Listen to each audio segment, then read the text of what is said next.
Hi, my name is Vanessa Okolie, and I am a DNP student at the University of South Alabama.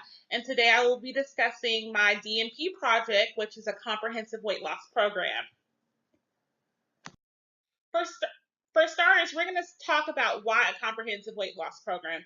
I did some practicum hours at Wingard Clinic in Peachtree, Georgia, and I noticed a good majority of their patients were obese. I think it was somewhere in a number of 63.5%. And I wanted to kind of figure out a way in which I can help people at that clinic be able to lose weight, but to lose weight in an effective way.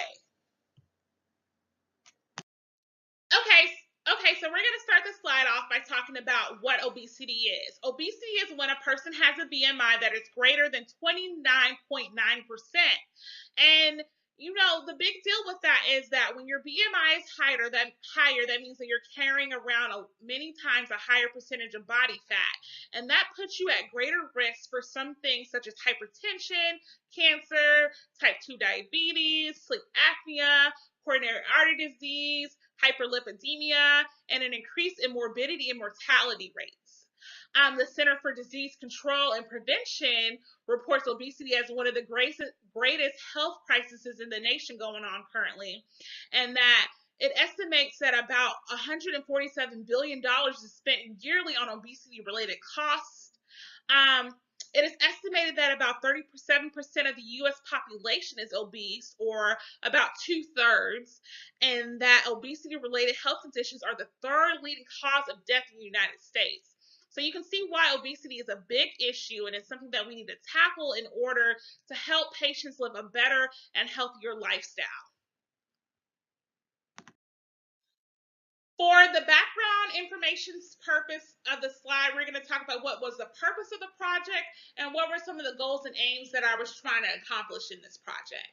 So the overall aim of the DNP project was to cause a reduction in weight, therefore leading to a self-report of overall increase in health and an ability to maintain a healthier lifestyle. So the whole point of the project was to create a program that was doable for patients and not a rigorous program in which a patient felt like, oh, I have to work out 7 days a week.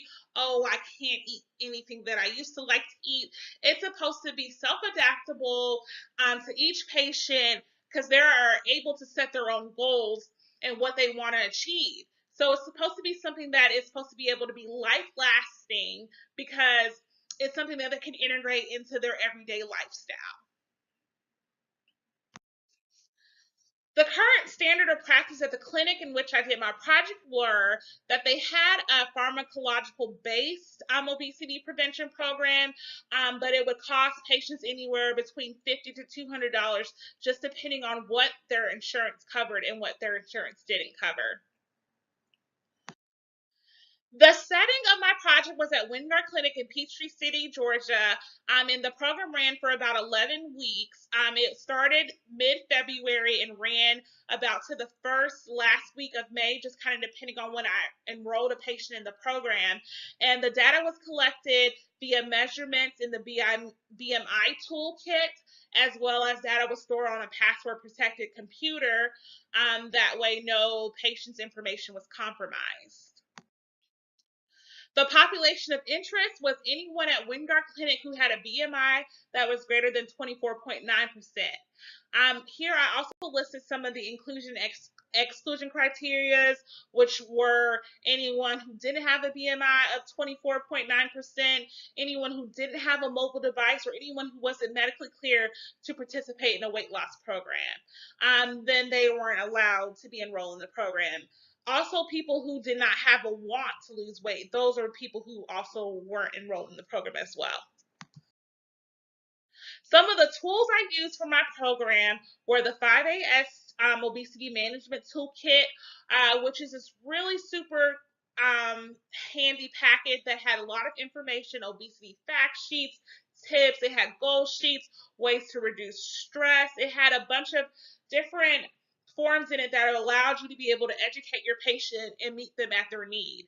The second tool I used was the MyFitnessPal mobile application. I had the majority of the patients and download the app. And if they didn't know how to download the app, I would download it on their phone and show them how to use it. And then I would have them add me as a friend. That way I can track whenever they logged in, whenever they logged a meal, or whenever they logged their weights, or whenever they logged exercise. And then the third tool I used was a scale. And I used the scale just to obtain their basic weights whenever we did the weigh-ins.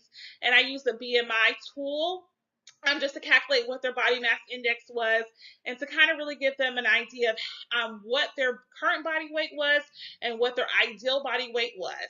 I also used measurement tapes. That was just to get like the circumference of the arms, the hips, and the waist and the legs. That way we can use that as another assessment tool.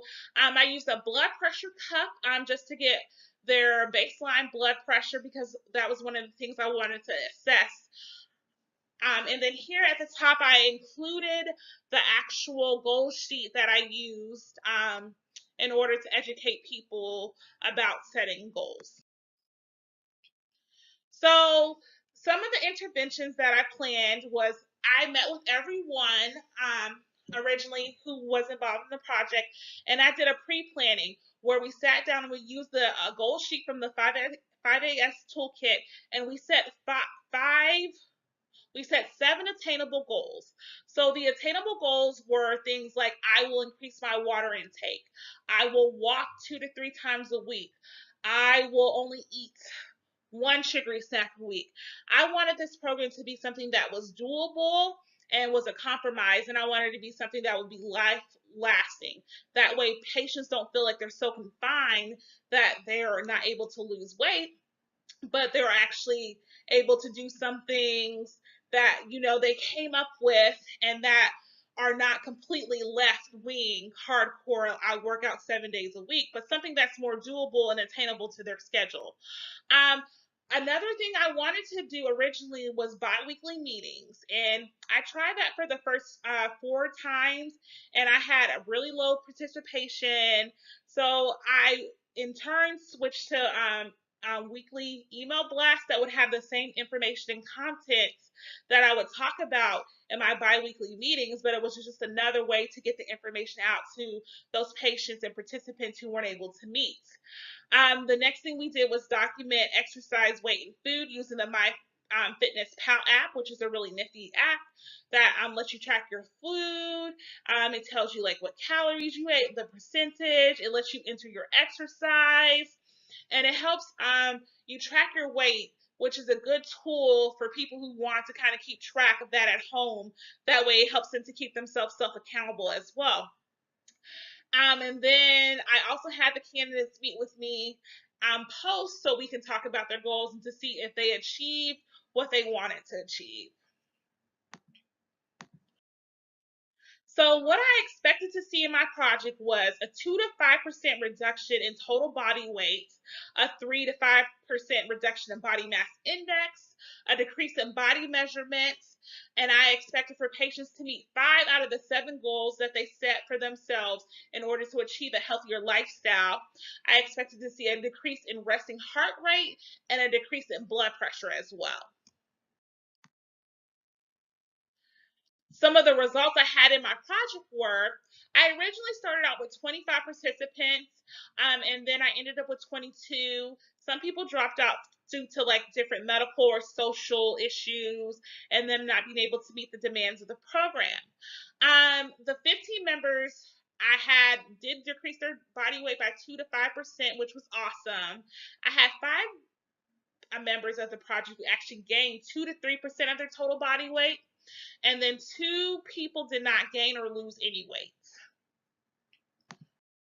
Some other results were I had 10% participants who submitted blood pressure readings for me that I was able to collect accurate data on, and 33% saw a 5 to 10 drop 5 to 10 point drop in their blood pressure. I was also able to get resting heart rate data and repeat resting heartbeat data on patients, and I saw a 45% reduction by 5 points in those patients. 75% of the people in the program actually stuck with the use of the MyFitnessPal application, and they logged their meal and exercise time at least 5 times a week, and 62.5% of the 52.5% of the participants completed 5 or more of their 7 goals set for them at a time. This side just includes some visual graphics for you to be able to see some of the work that I did. This first graph that's titled weight loss just has like a visual thing, so you can see that 15 people lost weight, 5 people gained weight, then 2 people didn't lose any weight or gain weight or didn't have a significant weight loss or gain.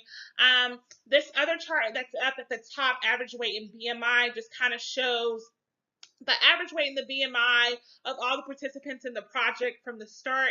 And then the goals meet chart at the bottom just shows that 33% met their blood pressure goals, 45% met heart rate reduction goals, and then 62.5% actually met their achieved 5 out of 7 of their goals that they set for themselves at the beginning of the project planning.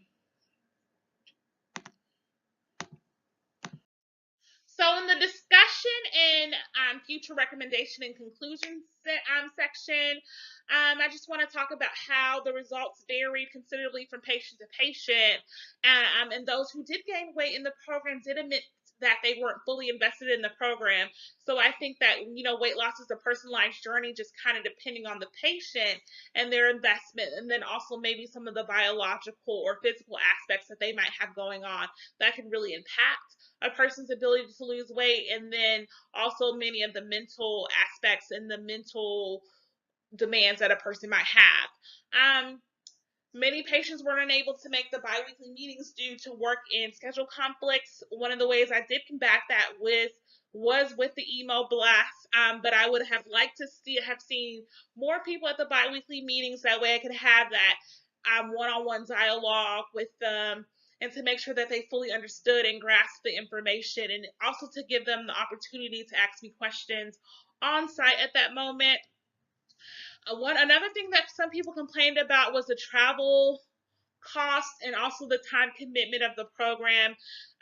Losing weight is a really, really big tasks. I try to design the program so where patients will just make small, simple changes that could be life-changing, but it can be really difficult for someone who doesn't work out at all, and now they have to find time to work out, or someone who eats fast food all the time, now they have to find time to actually cook and stuff like that, and to go to the grocery store and buy groceries and things like that. So, that is a difference in time commitment, but it's just about reminding the patient that you are doing this because you want to live a healthier lifestyle and to achieve your goals. The study in general yield great information about the effectiveness of the 5AS obesity toolkit and management tool, as well as the MyFitnessPal app. The toolkit really gave me good information to hand to patients. It gave me good information to talk to them about obesity, to talk to them about stress prevention, to talk to them about medications that could possibly impact their weight. It also has information in about how to educate people about various exercises and things that are good for the joints, such as for people who have like osteoarthritis. So it's really simple to use. It really breaks everything down, and it really gives the provider an ability to really fully be able to educate people on a more in-depth level, but not taking up as much time as with other toolkits. The MyFitnessPal app is also a great tool for them because it helps them to be able to be self-accountable and to be able to track things like weight and their diet and their exercise, and to say, okay, I only exercised once this week, so maybe I need to exercise twice. I think another thing that could possibly help it would be a bigger sample size and a more diverse sample size. That way, that would yield more data from a diverse population. Could possibly show more information about the effectiveness of the program. This is just a reference slide with all the references that I use that helped me throughout my project. And I would like to thank you all for listening to my project, and I hope y'all have a good night.